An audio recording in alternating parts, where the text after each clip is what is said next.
안녕하세요. 날씨와 건강 박유라입니다. 날이 선선하니 활동하기 좋아지면서 산악과 골프 등 야외 스포츠를 하는 분들이 많은데요. 하지만 이때 몸을 무리하게 움직였다가는 관절이 손상될 수 있어 주의가 필요합니다. 오늘은 전문가분을 모시고 가을철 스포츠 활동 시 주의해야 할 관절 예방법에 대해 알아보겠습니다.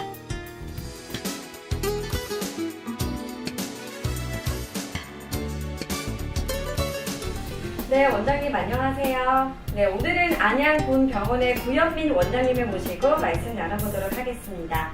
네, 무더위가 끝나고 선선한 가을이 찾아왔습니다. 요즘 날씨가 너무 좋죠. 그런데 이맘때가 되면 관절이 더 아프다라고 고통을 호소하는 분들이 굉장히 많은데요. 이 가을철에 관절이 더 악화되는 이유는 뭘까요? 일반적으로는 가을철에 갑자기 일교차가 커지는 날이 많아지면서 근육과 혈관이 쉽게 수축되고 근육의 유연성이 떨어지면서 혈액순환은 저하되게 됩니다. 특히 허리 질환이나 관절염이 있는 환자들은 그 부위가 굳어져서 통증의 원인이 됩니다. 날씨가 추워지면 활동량이 줄어들고 근육용 감소로 관절 척추에 대한 지지가 약해지면 문제 부위의 통증이 더욱 악화되기 쉽습니다. 가을철에 가장 많이 발생하는 관절염은 어떤 것들이 있고 또 그 증상은 어떤 식으로 나타나는지 궁금한데요. 대표적으로는 무릎과 허리의 문제를 꼽을 수 있습니다. 우리 몸은 추위에 노출되면 열의 발산을 막기 위해 자동적으로 근육과 인대를 수축시키는데 이 과정에서 근육이 뭉쳐 통증이 발생할 수 있고 특히 무릎은 뼈를 둘러싼 피부가 얇고 뼈 끝의 연골이 비교적 적은 충격에도 쉽게 상할 수 있기 때문에 특히 기온과 기압의 변화가 급격한 가을철에는 연골이 쉽게 굳어지고 작은 충격에도 큰 부상이나 기존 질환의 악화로 이어질 수 있습니다. 그렇게 통증이 심할 때 관절염을 예방하는 방법이 있다면 어떤 것들이 있을까요? 대표적인 예방법으로는 꾸준한 스트레칭과 적절한 운동입니다. 따뜻한 물로 목욕을 하거나 꾸준한 스트레칭 관리로 관절과 척추를 굳지 않게 부드럽게 풀어주면 한결 움직임이 수월해집니다. 관절 척추의 혈액순환을 도와서 뭉쳐진 근육의 피로물질을 제거하면 근육 경직을 완화시키는 효과가 있습니다.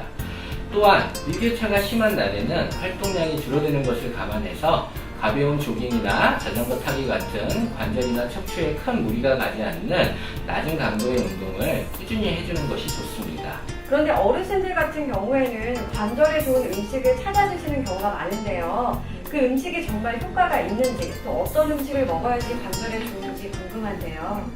그동안 글루코사민 등의 인체 관절과 유사한 성분의 약품들이 퇴행성 관절염에 도움이 되는 것으로 많이 알려져 있습니다.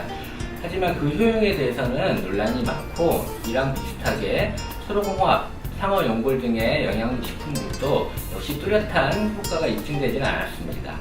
칼슘 제제는 퇴행성 관절염에 직접적인 효과는 없지만 골다공증 예방 등 관절 척추 건강에 도움이 돼서 권장되고 있습니다.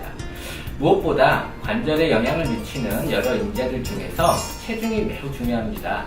비만한 사람은 같은 활동을 하더라도 관절에 더 무리한 힘이 가해지기 때문에 통증이 심해집니다. 따라서 식사와 운동을 통해 체중을 조절하는 것이 증상 호전에 필수적입니다. 따라서 퇴행성 관절염에 좋은 음식을 찾기보다는 균형 잡힌 식사와 적절한 운동으로 체중을 조절하는 것이 도움이 되겠습니다. 네, 균형 잡힌 식사와 운동이 중요하다는 점 기억하셔야겠습니다. 오늘 말씀 정말 감사드립니다.